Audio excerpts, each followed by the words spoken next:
Hello everyone. After a few questions from people, I wanted to talk about something that is innately spiritual. But unlike most spiritual topics, it's very well known amongst everyone rather than just a few, if not the most spiritually valued thing in life that transcends countries, cultures, and history. And this aspect is, of course, love and relationships.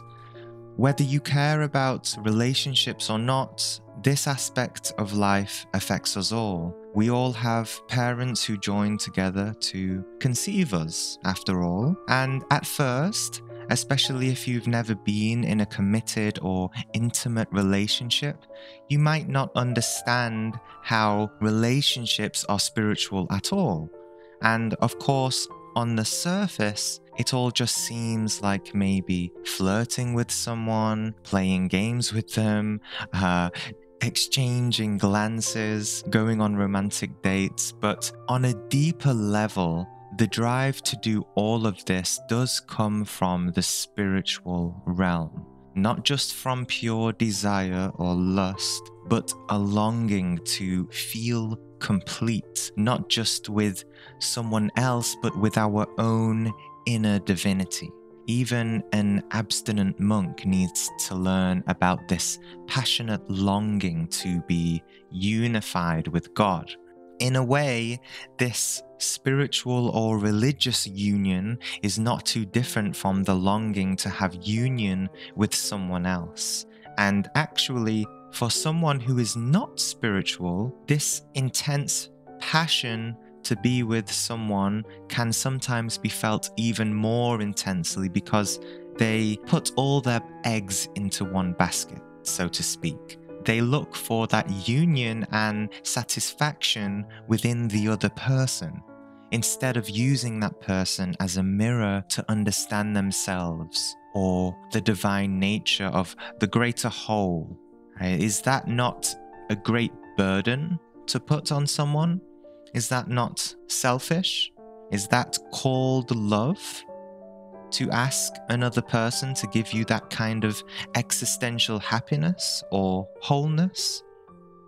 This puts so much expectation on our partners to be perfect. And of course, when they don't meet that unrealistic criteria, it can lead to disappointment, anger, hatred, fear of loss, jealousy, possessiveness, controlling behavior, and all of that saddening behavior that you see when couples argue. This derives from attachment and dependence, and amongst all of this deep complexity and psychology of the ego, lust can also arise and damage a relationship, which is linked to the episode I made about sexual transmutation. Now, if you're feeling even more confused about what I'm saying, you're probably thinking, well, if relationships are so hard and petty, how could it possibly benefit me spiritually? Well, truly, if approached in the correct way, it can be one of the most powerful tools for self-transformation. Knowing yourself and growing in wisdom, it can change your character for the better, completely making you a more heart-centered person overall. However, this is usually not the case for most people, as most people end up in divorce. I don't mean divorce as in divorce papers, but the actual spiritual meaning of energetically separating from someone. Just like how if you are with someone deeply and devotedly, then you are spiritually married to that person, whether you sign papers or have a ceremony or not. You see, modern society has almost completely lost the spiritual meaning and understanding of marriage, and today it is just this trivial, half-hearted sexual matter that people have no value or psychological or spiritual direction in. Even through the centuries of religious devolvement have they labeled sex as sinful and relationships almost having nothing to do with enlightenment, which is, of course, a tragedy to see. The only type of love that they value is, of course, the love of Jesus, Krishna, Buddha, and other gods, but this is still a love that is totally unrelated to daily life. So you see, on the surface, as a human, we are all one half, male or female, yin or yang, and we are, in nature, one side of a polarity. Hence why there is this sexual, magnetic, attractive force to another sex. And to avoid too many issues in relationships, we first have to be full in our own half first, and then overflow and give from there, because love gives more than it receives. You know, when a relationship starts, it's all beauty, happiness, and ecstasy, right? We commonly call this the honeymoon period. Then, usually after around 6 months to a year, or maybe sooner or later, depending on how often they see each other, the two souls will eventually begin to do the real work together. And hence, this is why you begin to see arguments, and it's usually around this time, especially in this day and age where people don't understand love and relationships. This is when most people break up between that 6 months to a year period. Most people cannot handle the real passionate flames of integrating with another soul after this honeymoon period. It's a spiritual challenge innately. And through a love based relationship, we can have one of the most powerful mirrors to see our own egos, which the other person will eventually tell us about.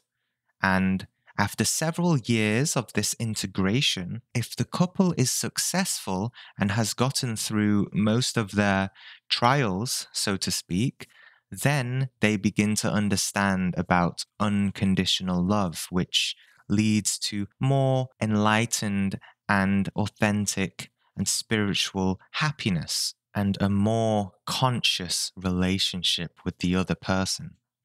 Now, this is such an enormous topic, and I could very much argue, as well as many other enlightened schools would, that this topic of love is the single most sublime and important teaching out of all of spirituality. Not just love for another person, but being in a relationship can teach you about love itself by almost forcing you to open up your own heart if you want to stay with a particular person.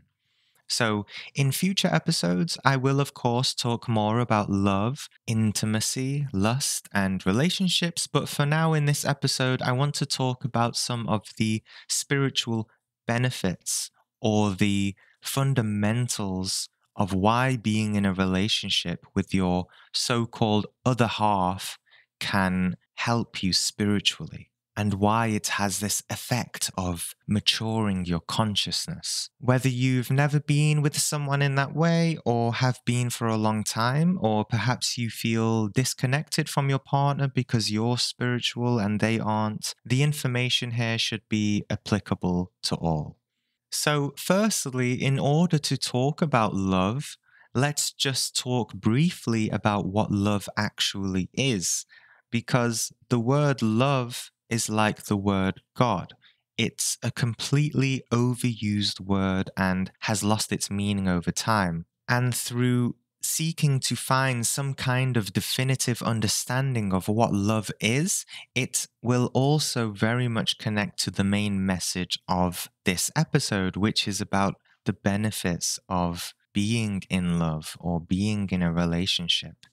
So, we all have our different definitions of what love is. But let's try to look at it differently without any judgment or personal opinion so that we can really understand it in its essence. Because remember, by trying to define and conclude something compared with our own little experience, then we close ourselves off from understanding it in its direct, full reality here and now. For example, some people walk around in a chronic state of holding a firm and stubborn opinion or conclusion about what love is, and therefore they stop any possibility of experiencing the reality of it, usually because they had some bitter experience with it in the past. So, by trying to find the reality of love, without defining it totally, you have to inquire into it yourself. I, of course, cannot just tell you or show you what love is by simply making this episode and you just listening to it. And so you can start asking questions to yourself like, is love pleasure? For most people, it is. Whether it's sexual pleasure or having pleasurable experiences with that person, a lot of people call that love. And the greater their happiness or pleasure, the greater they call their love. And so when people identify love with pleasure, they are really only seeking or identifying with pleasure. I'm not saying that love does not encompass pleasure, but love is not exclusively that. And in practice, most people do not understand that and can't commit to a relationship because of that misunderstanding or because of those expectations that they thought love was. So, what happens when this is the case and you only expect pleasurable experiences? Well, of course, you'll be sorely disappointed and experience resistance and suffering and will not enjoy what is supposed to be a sacred experience of the union of two souls. And so, if you only see love as pleasure, you must also see the whole reality and consequence of pleasure. And what is on the other spectrum of pleasure? Pain. The two cannot exist without the other.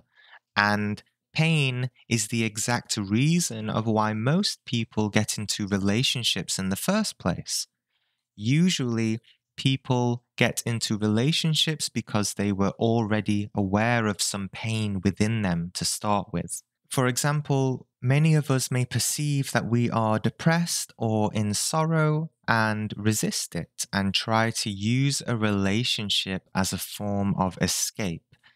But then, are you really using that relationship for love? Or are you using it to mask your inner struggling reality with the experience of ignorant pleasure? You see, in this case, one has taken their own self-concern and has begun to depend on someone for their own way to cope with their internal state of mind or state of being that they cannot cope with. Is this love? Using someone to fill a void or depressive state?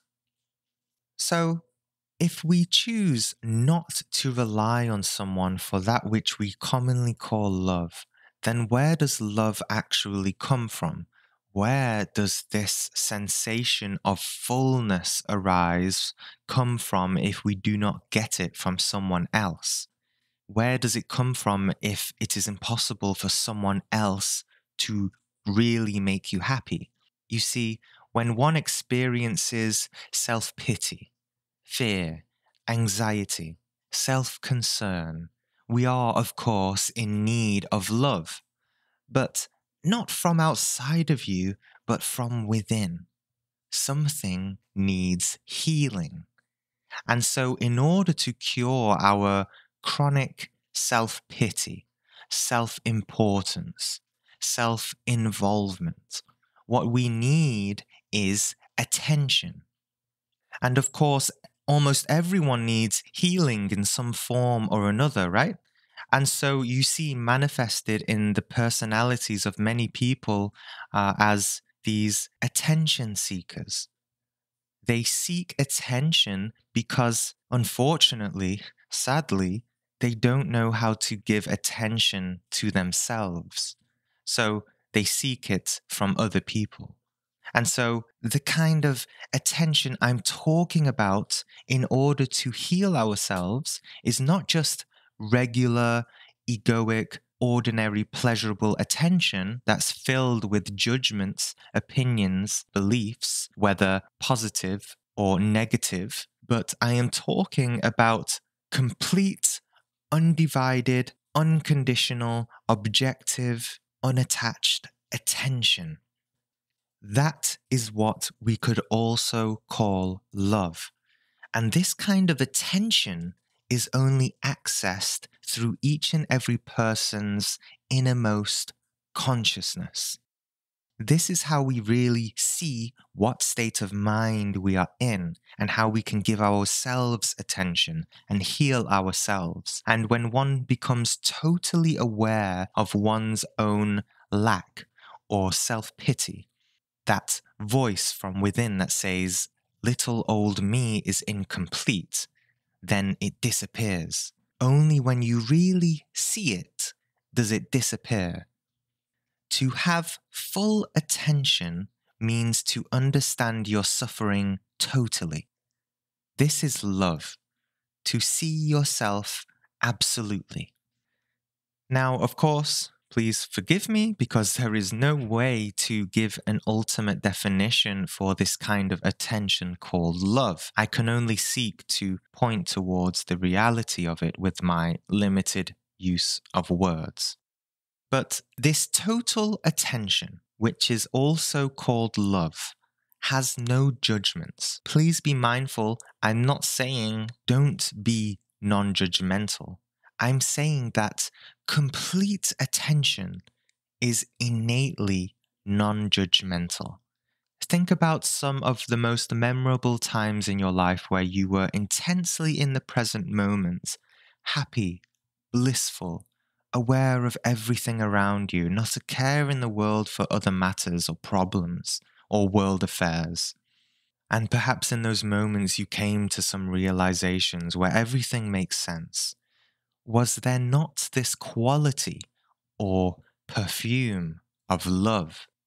To further point towards the intelligence of this sensation of love within, it also has no clinging to pleasure or pain, but accepts both and sees them for what they are. And when you see pleasure and pain for what they are, you can have full awareness and acceptance of the comings and goings of pleasure and pain whenever they arise.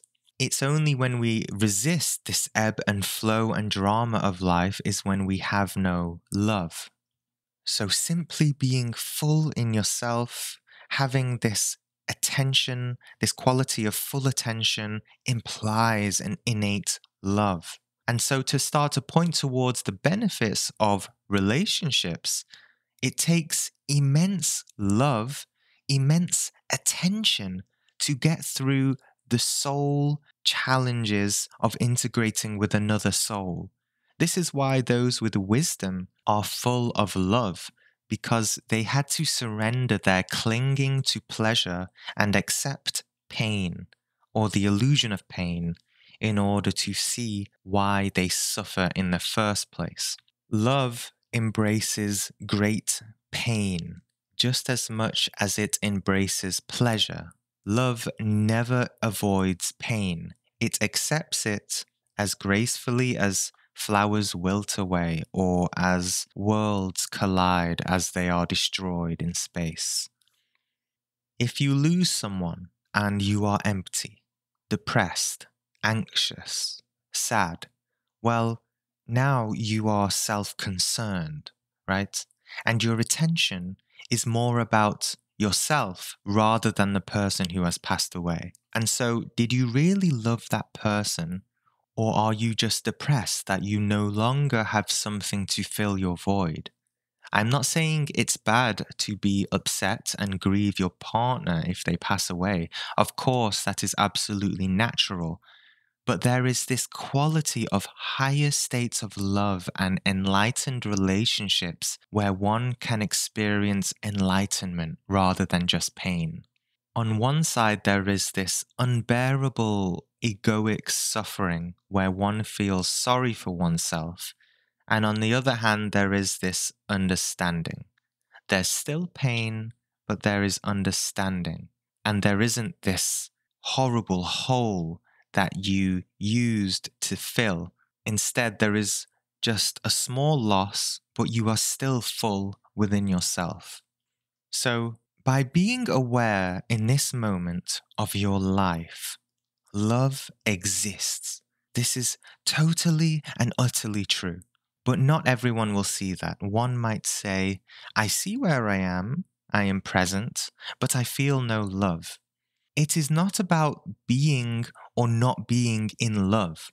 Being highly aware in this moment of this strange experience of life implies love. Love is attention. Attention is love.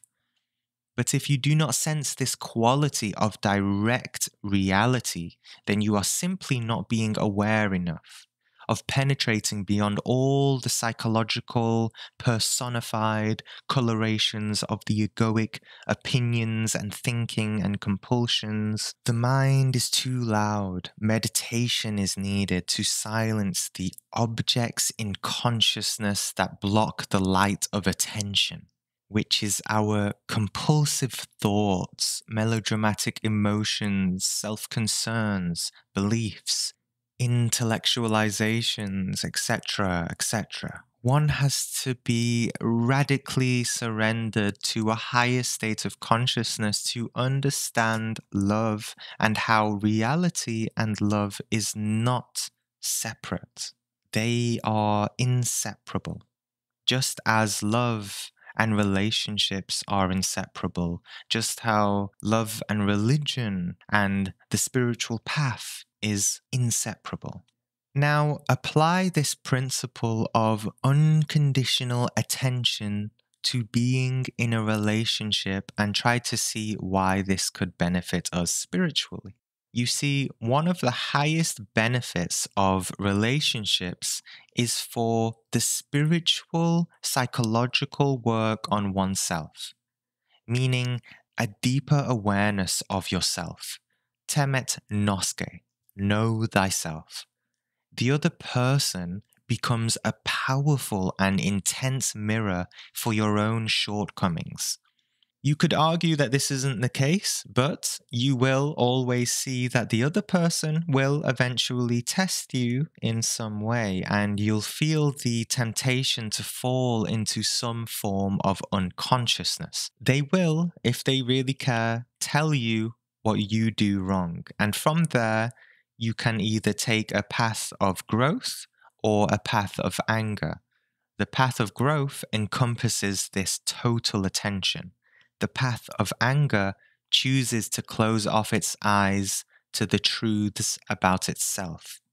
The other person may not necessarily be completely right in their judgments about you, but there is usually some reality or some reason within you as to why they're presenting this challenge or this statement or judgment about you. You know, many people want to mold their partner into what they want for their ego, rather than having the love to let that person blossom into who they are meant to be, into what God intended them to be, right? And so you also have to ask yourself, why do I want that person to be that way? Am I just projecting a copy of my own ego onto them? Is that love to imagine what they are meant to be rather than trying to perceive who they are meant to grow into as their own soul? Love is not possessive, and it is especially not part of an enlightened relationship. So, if you really want to stay with that person, you have to learn a greater level of devotion, commitment, and sacrifice of your own egoic desires.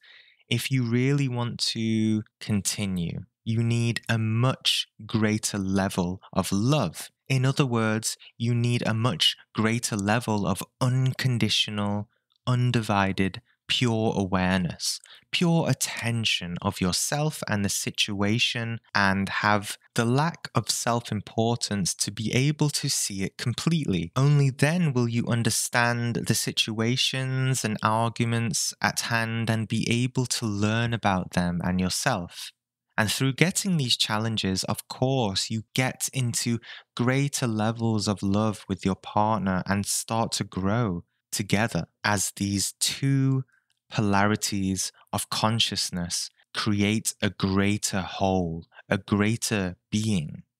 Merging with another person is like having an amplified consciousness, and you can absolutely grow in this way powerfully. And so, this soul's challenge in relationships and its problems that arise can become even more problematic because it's always easier to see the things that are wrong in the other person first rather than choosing to see what's wrong with us personally. We're always justified or always full of our own ego that it makes it so difficult to see what we've done wrong. This is why love is the highest form of intelligent comprehension of oneself. This emotional journey that you can take with someone else forces the heart to open up. Blessed are those who love, as it says in many teachings. And in many spiritual groups, even including Gnosticism, it was always recommended that someone actually find a partner so that they can start to be exposed to the other polarity of energy, whether it's male or female, and initiate these challenges within so that we can have greater opportunity to grow, right? After many years of wise practice with someone else, you can very much begin to understand this yin and yang and male and female principle, and how men or the male energetic force usually has its positives and negatives, of how a man can be very much logical and reasonable, but also lacking in emotional intelligence. And a woman can absolutely benefit from that. And on the other spectrum, a woman can be highly emotionally intelligent, but lack that logic and reason so that, she isn't too emotional. Of course, that is a very generic stereotype, and I'm just pointing towards a deeper reality of where these two energies of polarity come from and how they can work together and benefit each other. If you're a spiritual person and you're not in a relationship and you don't have many challenges in your personal life, perhaps your financial situation is very comfortable and you don't have any temptations at all, but you're not really much of an enlightened person, then if you need or if you want to feel more challenged, if you want more opportunities for growth, get into a relationship and see where it takes you and all the challenges that come with it. Almost everyone in the world knows this, whether spiritual or not. Every member of humanity is a reflection of ourself. And when we get into an intimate relationship, this reflection becomes greatly amplified and it becomes very intense. And if you can become present or stay present during those times, you have no choice but either to grow as a person and overcome those spiritual challenges or end the relationship. And of course, most people will choose to end it. But if you can get through it, then you will come out a much better person, and the relationship with that other person will go much deeper, much more meaningful. A lot of people say, okay, I don't want to be with that person. They end it, and they overlook the fact that the problems came from within themselves. And if they end a relationship because of a particular issue that they could not deal with, they will absolutely experience the same issues with the other person, if not more. Because it calls upon now, the second time with the second person, deeply ingrained pain that was not dealt with years ago. And they put even more expectation onto this other person, and they say, no, this can't be happening again. I just went through a whole honeymoon period stage. Everything was perfect. And now I've got the exact same problems. And this is just a disaster. And that person, if they are wise enough, they have to finally learn this kind of karmic lesson, to surrender, to look in the mirror, to look at themselves and say, okay, I'm going to let go of this baggage that is causing me issues and causing me a less happier life with this person and with this relationship. So, if you're in a relationship, try to practice being present with your other half. If you've been with them long enough, you will know that there are some things that irritate you about them, or some things that they do to trigger you. In those moments, try, or just do, practice being intensely present, having this full awareness of the here and now, this total attention. It takes greater will to do that in those moments. You know, it's very easy to be present while you have your incense in your room, a candle, some nice music. But the real challenge is being present in the face of these moments where you are being egoically challenged. And if you can stay present during those times, then you will be even much more deeply present during your spiritual practices, such as meditation. If you do not react, if you are completely understanding in those moments where you are perhaps being insulted or something like that happens in relationships, these kind of funny, petty arguments, and you are graceful and loving, you will completely grow energetically in your consciousness. In Gnosticism, they call this the psychological gym of life. Because in many aspects of life, at work, with other strangers, we all have these challenges because people annoy us, we get angry, but it is especially more applicable to intimate relationships.